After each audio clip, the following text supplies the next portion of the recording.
Hi everyone, welcome back to another video. Today we're going to watch some funny clips from the TV series King of the Hill, which aired from 1997 to 2010. The show follows Hank Hill, a propane and propane accessories salesman who lives in Texas with his wife Peggy and son Bobby. When he's not working, he's trying to keep his three neighbors Bill, Dale, and Boomhauer out of trouble. We'll be looking at just a few of the funny moments, so if you're new to the show, here's an introduction to the series. And if you're familiar with the series, let me know in the comments below your favorite King of the Hill moments. Yep.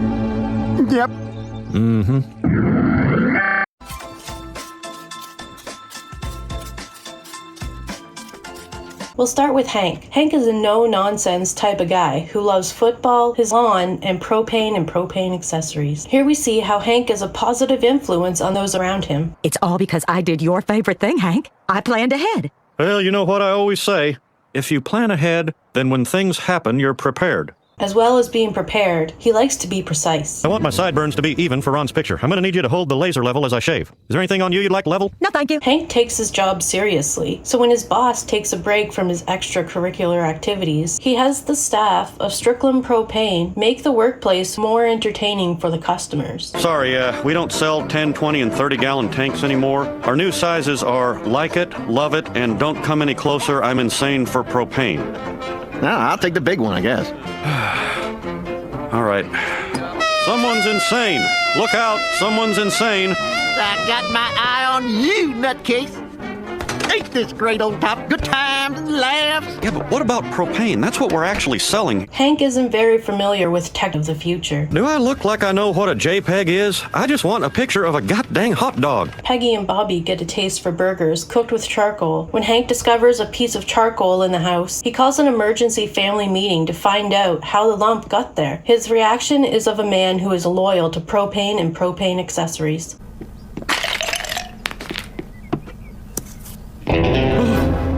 You brought charcoal into our house. I didn't know what it was. Luann asked me to hold it for her. I thought it was drugs. There's soot under my boy's nails. You don't get that from a clean-burning fuel. You don't get the rich, smoky flavor either. Shut your mouth. Now, we're gonna sit here and pray. Now that Hank knows their secret, he has her choose between him and charcoal. What'll it be? Charcoal or propane? I want you to choose, Peggy, right now. Which is better, charcoal or me? Well,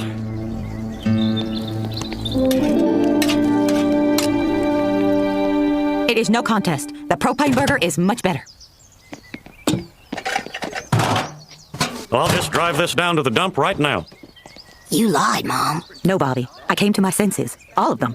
Except for taste. Hank has become accustomed to Peggy's spontaneous decision-making, so when she finds herself conned out of money for what she believes is a PhD, she incorporates and relies on Hank's need to fix her problems into her plan to get her money back. Here she tells Hank what she would have done if he wasn't as predictable. But there was one thing I was missing. A bellowing dupe whose incessant need to rescue his helpless wife would drive by Zosa to stash all his money in his room safe. Luckily, I had you, Hank. Thanks to you, Bobby. Okay, so I doubted you like you thought I would. But what if I didn't? What if I'd believed in you? Then where would we be, huh? I covered that base, too. Vizosa valet parked his car. The Econo Suites doesn't have valet parking. Oh, you were gonna steal his car. That would have been a felony. But that other stuff, that's genius. A series of events take place that has Hank at the Megalomart during an explosion, when he's checked out by a doctor and ready to go home. All right, let's go home. Dad, you're all right. Is there any permanent damage? His emotional state is questionable. No damage, no scratches, no dents, no dings. Bobby, what do you say we go hit the batting cages? Okay. Well, Hank, slow down. You almost died today. Well, that's the good thing about death. You either die or you don't. I didn't, so let's go hit some balls. Hank, are you sure you're okay? There's a fourth member of the household, Luann, who is Peggy's brother's daughter. Peggy tells the tale of her brother working on an oil rig to explain his absence, but in a later episode, we find out that he can't stop getting into trouble. Meanwhile, Luann was out of a place to live when a tornado ripped through the trailer she shared with her mother. While Luann moved in with the Hills, her mother went to jail after an incident with her husband and a fork. Hank is hopeful that he'll get his den back when Luann moves out, but that doesn't happen until she's lucky in love, or in love with Lucky. Peggy might be the glue that holds the family together, considering these three have trouble making it through a meal without her. So, Luann, you still going to community college? Uh-huh. Of course, I'm still in the propane business. That's where I was today. Bobby? Yeah? What? You said Bobby. Oh, yep. Can I watch TV while I eat? Now, you know your mother forbids television during dinner. It's family conversation time. Who are we kidding?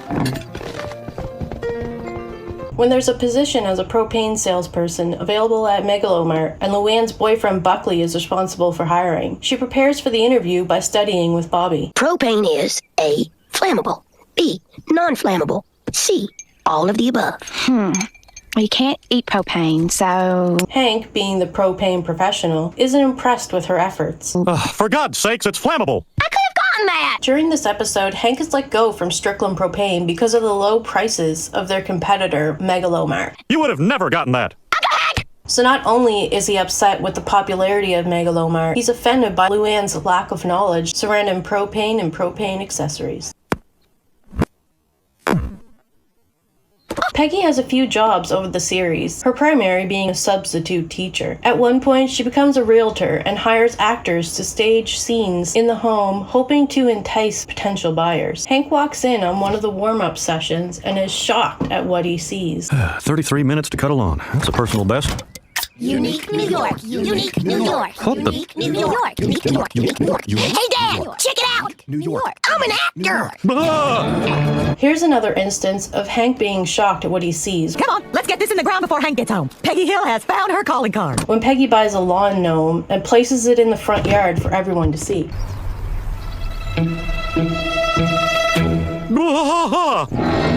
When Bobby joins a competitive group based on his knowledge of beef cuts, Hank is thrilled to have a common interest. Bobby soon finds out that the people in his group are willing to sabotage their competitors instead of being in it for the love of meat. Turns out these meat team people are a bunch of weirdos. He tries to quit the team, but we'll see how Hank reacts to the news. A boy who has a unicorn ranch in his bedroom shouldn't call other people weird. That's right, we know about Rancho Unicorno. Here we meet Lucky, Luann's future husband and father to her daughter Gracie. During his first appearance, we find out that he slipped on pee at Costco, earning himself a large settlement. His first appearance turned into a reoccurring role when fans wanted more Lucky, voiced by Tom Petty. This is how he introduced himself to Hank. Name's Lucky. Looking for Luann. Hey, beautiful. Hi. Wanna know why they call me Lucky? No. We'll see you later. Don't wait up.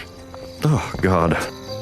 When Bobby is unable to fulfill his garbage duty, Hank thinks something ain't right with the boy, but soon learns the reason for the delay. No, look at our little garbage boy. He is growing into a garbage man. Completing a scheduled chore in a timely fashion. Wait, why is he leaving the bags on the curb? Into the cans, Bobby. Step 3, like we talked about. Step 3. I'm going out there. It was already full. Is this even our garbage? It smells too old to be ours. We don't use canned milk or drink old granddad. It is someone else's. Good Lord. The next day, Hank discusses the issue of the unknown trash bags with his friends. He assumes it's trash from outside of the neighborhood. I feel so violated. A stranger from another block used my cans. Hank later finds out Lucky doesn't want to pay the government to pick up his trash, so he put it at the end of Hank's driveway. What makes you so sure the guy isn't from our block? He threw away a car battery. I do not live on the same block with animals. In one episode, Bill decides to turn his house into a sober living facility. Hank finds himself in an uncomfortable situation when Bill asks him to fill in for him during a group therapy session. Oh, no, I forgot. Hank, I have to run to the pharmacy pick up their meds. Could you cover group? I won't be long. Hello? Hello, friend. I'm Stuart, and I'm an alcoholic. Okay. They called me Appleseed for 15 years, but that life of toad licking and cherry wine is behind me. Now I've got a sober name for a sober future. I got something to say. Are you sure? I feel nervous, excited, and thirsty. When Hank visits his neighbors, Con and Min, looking for Con, Min explains that he locked himself in the bathroom, and Hank responds in Hank fashion. Hello, man. Where's Con?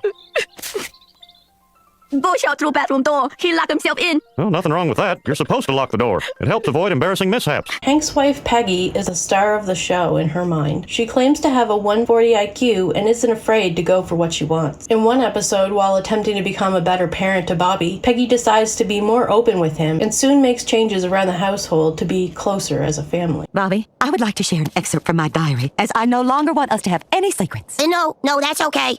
Dear diary, Bobby's eyebrows have still not grown in. It is disturbing. Mom! Bah!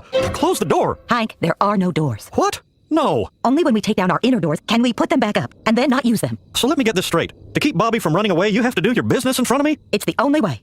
How did you even do that? I'm trying to take a shower and there's no curtain. Come on! Hank's father, Cotton, volunteers to stay with Bobby for the evening when Hank and Peggy have plans to go out. Peggy isn't sure if they should leave Bobby with him and shares her reasoning with Hank. I guess I'll have to spoon feed this to you. I'll watch the boy. You'll hang out tonight, Ging Ging? You bet, Bing Bing.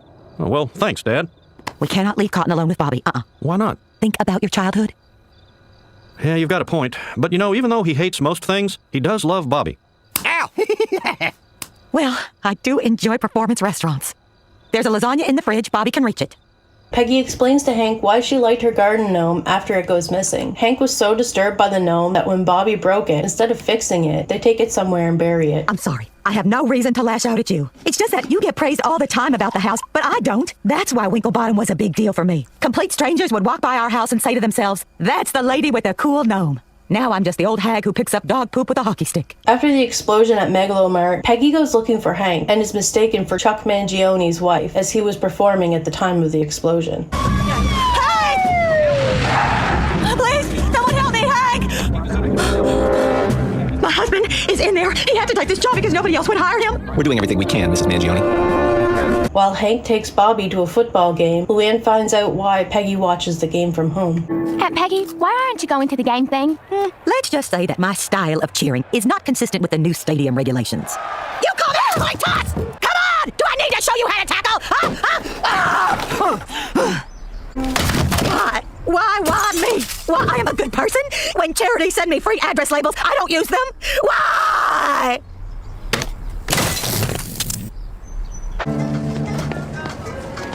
Excuse me, we're looking to buy a new TV. Our old one gave out. Here, kitty, kitty. Come here, kitty. Do you mind if I open this window and let this kitty in? And I think we need one with a little less definition. Here's an example of Peggy's high self-esteem. I'm glad their marriage has stopped crumbling, but when are these couples dates going to end? You know, Dale thought we wanted to swing. Swing? Absolutely not. You get Nancy and I end up with Dale. Who's the clear winner there? Dale? Their son Bobby was a blessing due to Hank's narrow urethra. When they thought children weren't an option, they got a puppy named Ladybird, only to find out soon after that Bobby was on his way. During the series, Bobby is 13 years old. He wants to be a comedian, which isn't a dream Hank shares with him. Hank tries to encourage Bobby to share his own interests, which sometimes works, but most of the time, Bobby does his own thing. Here's a good example of Bobby being the comic relief. Fired from the Bystander, fired from Sizemore Realty. Bobby, check the Guinness World Records and see who holds the one for being fired the most times. I'm pretty sure it's George Jetson. Here's another example of Bobby's comedic style. Nice looking tree, boys. Thanks. At first, it was all about the extra credit, but now I'm kind of glad we're helping the planet. About that science teacher of yours, does he ever talk about, going green? I don't know. Do you ever talk about propane? My point is, he talks about it all the time. Here's Bobby trying to make light of his friend Joseph's angst. Hey, Joseph. Nice skeletons. Knife through the eye, huh? That's probably what killed him. Then there are those moments when Bobby isn't trying to be funny, but is. Hey there, Bobby. I guess they found a cure for the cooties. I don't know. What are cooties? Well, when I was a boy, that's what we called the germs you got from girls. Oh, you mean like chlamydia? Huh? What on earth are you two talking about? Bobby was invited to his first boy-girl party. A boy-girl party? Already? Well, I don't think I want to go. Well, that's just fine, Bobby. Would you like a juice box? Sometimes Bobby is wise beyond his years. I promise, I'll do everything. You won't even know it's here. We are going on vacation in 2 weeks. We're gonna have to board Ladybird as it is. Don't worry, I told the military we can't take the dog until after we get back from our trip. Well, as long as it doesn't interfere with the vacation, I suppose it's... All right. It's nice to see him so happy. When he loses a bet to Peggy and has to compliment her, this is what he says. So, what do you think of your sandwich, Bobby? I have never had a better sandwich in all of my life. It's as if the meat was touched by God. Oh, yes. I thought it was going to be a good sandwich when I was making it. How do I look? Your skin is radiant and your hair is luxurious. When Hank lets Bobby down, he decides on a new inspirational person to write a report on. How could he have fought in the Spanish-American War the same year he invented the world's first pressure-cooking chicken fryer? Oh, Bobby, your father never fought in any war. Oh, I know. I've given up on that. The man I most admire now is Colonel Sanders. While waiting for Hank at the hospital after the explosion, Bobby acts before thinking, but Peggy's there to help him. Do I get to see Dad? Your father and Luann will be out soon, honey. Oh, Bobby, that is not a min. One of Hank's taglines regarding Bobby is saying he ain't right. Here you can see him thinking that when Peggy tells him she's leaving the two alone for a couple days. Pajama slide! Good purchase, Mom. You're leaving us alone? But you're a good buffer for when things get awkward. Oh, Hank, you'll be fine. I hope we play Scrabble. I will be unstoppable with my 2-letter words. Am, ho, id, na, is, if. Here we'll look at more clips with Luann and Lucky. This is how Luann celebrated her 21st birthday.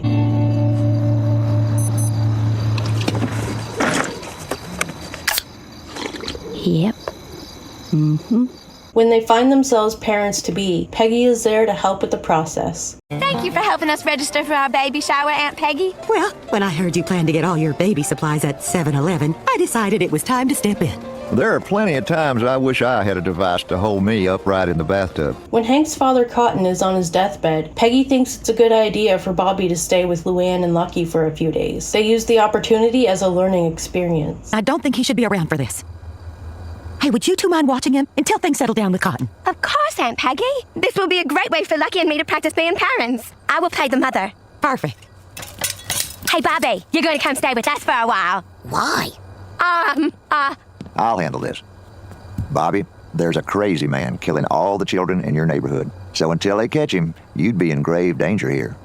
Luann relies on Peggy during a crisis and has Lucky to help her cope. Aunt Peggy, I just ate a watermelon seed. Oh my God, what if it grows in the baby? I don't want a watermelon baby! Luann, we had this discussion. We're gonna love that baby no matter how it comes out. Uncle Hank, come quick. My dauber made a frisbee out of barbed wire and threw it to Lucky, and now his hands are all cut up and he won't go to the hospital. Sorry, but I don't do hospitals. Everyone I know that's died has been shot in the woods and then taken to a hospital where they died. With Lucky and Luann together, Hank takes on the responsibility of a nephew. Okay, man, come on, let's go down and do it, man. That's mouthwash he's drinking at the bar. No hospital. Now you can come quietly or we'll wait until you pass out. Your call. The two are excited about the future for their baby. With 1% of the precincts in, we are projecting that bond measure A, the clean air for our children to breathe bond measure, will pass 62% to 38%. Oh, you hear that, little baby? You're going to be able to breathe. As did bond measure F, the Children Are Our Future initiative with 67% of the vote. Children really are our future, you know. Lucky takes Bobby on an adventure to taste a chip fresh off the line. Hey, Lucky, want a corn chip? No, sir. This old boy won't eat a corn chip out of a bag no more. Don't come around here no more. See, I used to make them out of hairnet and everything. You ain't tasted nothing till you've tasted a corn chip right off the line. Oh, someday I would like to try that. I'm gonna help you run down that dream, Bobby.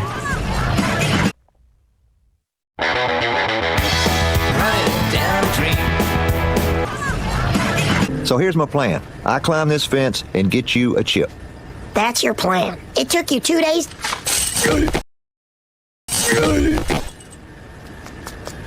Are you okay? Well, I got some pain here and some suffering here. Oh my God, all your teeth are chipped. Now, to be fair, they was chipped before I got here. But these contusions and lacerations I place squarely at the feet of your corn chip company. But you climbed our security fence. That attractive nuisance is what I call Exhibit A. Now, I could sue you. My current quote is $53,000. From the incident at Costco. Or... My God. Ain't it the truth? Bobby, can you drive a stick shift and keep me awake? Let's get to know Hank's neighbors and friends, starting with Dale. Dale is married to his wife Nancy, a news reporter, and they have a son together, Joseph, who, unbeknownst to Dale, is Nancy's love child with John Redcorn. Dale assumes aliens are responsible for the conception, as he was out of town when she found out she was expecting. Dale is a bug exterminator, sometimes, and does not trust the government. Here are a couple instances of Dale's honest reaction to Hank's dreams for Bobby. Bobby is taking auto shop. Way to go! Oh, great, you, man. Yep, I'll buy him an old junker car, then we can restore it together. We'll stay up late fixing her up, just me and my boy. Then one day when we're all finished, Bobby will get in that car and he'll drive away. And then I can die, a happy man. Yep. Yep. Mm-hmm. That's actually kind of sad, Hank. Hank! We were worried sick, and our seats were awful. Hey, throw me the ball! Hey, throw me the ball! Dang it, Dale, knock it off. If you guys keep acting like jackasses, we'll get kicked out of here. And if we get kicked out, the momentum might shift back to Nebraska, and then we lose. And if we lose, Bobby will hate football and live an unfulfilling life. And then he will die. Man, Hank, you've really thought this through. Dale isn't afraid to be honest with Hank in other situations either. Come on, Hank, let's go moon the lobby from the glass elevators. We are at this hotel as guests. My God, Hank. Can we ever have a party you don't poop? Yep. Yep. Yep. You don't even know what we were talking about.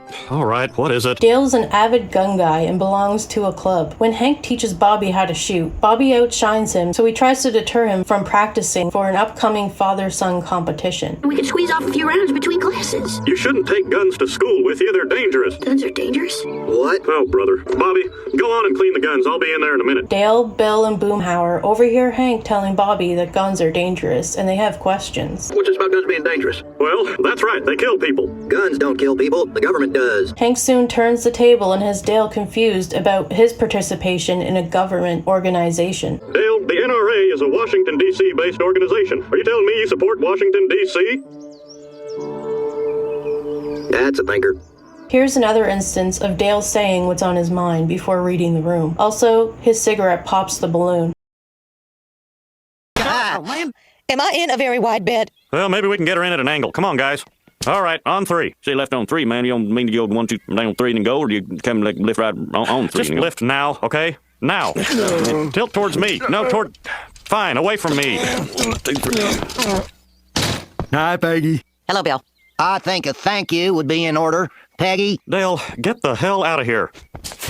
Here's a closer look at Dale's personal life, shared with his wife Nancy and son Joseph. They might be a household of 3, but John Redcorn is the unofficial 4th member of the family. As Joseph's biological father, John tries to raise him from afar, needing to intervene on Dale's attempts at parenting. In this episode, Dale encourages Joseph to impress the cool kids who plan to paint the pandas at the local zoo. Dale's idea is for Joseph to take out a panda in front of the cool kids. What are you doing, Shug? Oh, I get it. No time for that, cowgirl. Joseph had a dream about getting trampled by a buffalo herd, so we're off to do something spectacular to make sure the cool kids like him. Bail money's in the armoire just in case. Love you! When John Redcorn finds out what's about to occur, he makes it in time to stop both Dale and Joseph from committing the crime, which Dale was prepared to go down for. I didn't mean to shoot. It was an accident. You won't catch a bullet. I'm not shooting the panda. There have been many instances where Nancy and John's relationship is exposed and Dale misses the signs. This is one of those times. Nothing that lovers do that could possibly take this long. I think I need a beer. Honey, you want a beer? Yes. Yes. How did he know I wanted a beer? Although he's an exterminator with his own company van, Dale relies on Nancy's job to pay the bills. I'm sorry you were fired, but it was your own fault. You sorry for con? Con's sitting pretty. I got severance package bigger than a year off your salary. Yeah. Joke's on him. I don't even make a living wage.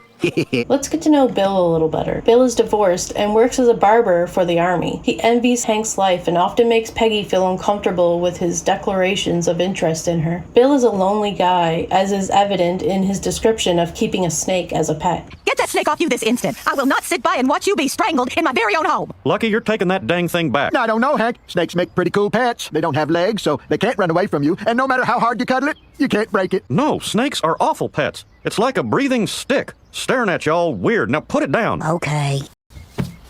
It's coming to kill me! When the snake makes its way down the toilet and into the sewer system, Bill isn't as fond of the idea of having a snake as a pet. There's no reason for this panic. There's never been one instance of a snake jumping out of a toilet and biting someone. I even went on the web. It's funny how much one little snake can change a man's life. My bathroom used to be where I went to find comfort and peace. Now it's the sum of all my fears. Yeah, man, it's like I don't even have a damn place to read my own newspaper no more, man. Bill can always count on Hank to get him out of trouble. Hey, Bobby. I wanted to talk to you about Joseph. If Joseph's planning to do something bad, I want you to tell me. Wait a second. You want me to be a narc? Bobby, sometimes narking is good. You see that? If Boomhauer hadn't called me and narked on Bill, I wouldn't have known he was in trouble. Relax! Don't struggle, you're just making things worse! Don't tell me what to do! I'm gonna go out there and try to pry that tire off Bill. I'll probably get kicked and scratched in the process, but that's what friends do. Now let's take a closer look at Dale and Bill's friendship. When Bill is looking for something to fill his spare time by helping others, Dale finds something in a local brochure that he can help Bill do. You can teach hip-hop dance to troubled teens. I'd be happy to show you some of my sweet moves. I bet you could help a lot of folks over there. Yeah, you're great at conversation. If Nancy didn't make me get off the phone, I could talk to you all night. I'm going down first thing tomorrow. That's what Opportunity House is all about. Any questions? Can I start now? Right now? This is where Bill turns his house into a sober living facility, and he asks the guys not to drink in the alley where the men in his home might see them. Now this means a lot to him. We need to help him out. Dale isn't too confident in Bill's ability to help them. Come on, Bill can't take care of those guys. How many times a week does he have popcorn for dinner? He doesn't even pop it, Hank. When Bill's adversary for Gun Club president takes his friends hostage, he takes matters into his own hands. I'm on my way. No, Dale, just call the cops. Oh my God, what the hell are you doing? Nothing. I swear, I was just calling for help. Give me that! The last character of the series we will look at today is Boomhauer, the quiet, single neighbor who is considered a ladies' man and has a unique way of speaking. He meets his match in Bob Dylan after Hank and the gang are invited to Willie Nelson's for a party. I tell you what, man, you did that dang old Mr. Tambourine Man, about did come play songs for me, then you change your name Zimmerman, y'all born again. Yeah, whole bunch of kids going around, Mad Dog, going platinum, who knows, counting firms and yet, dang old Boomhauer. Boomhauer's quiet nature comes in handy for Peggy's plan to get her money back from the con artist who sold her a fake PhD. My room safe is gone. This is Econo Suites. We don't have room safes. Hank coming to the rescue was a way of getting the con to put the briefcase of money into what he thought was a room safe so Boomhauer could retrieve it from the next room for Peggy. Thanks, Boomhauer. I knew I could count on you not to talk. Yo, man. So there we have it, an introduction to the main characters in King of the Hill. I hope you enjoyed these funny clips as much as I did. If you haven't yet, hit that subscribe button for more videos like these and other fun content. Thanks for watching.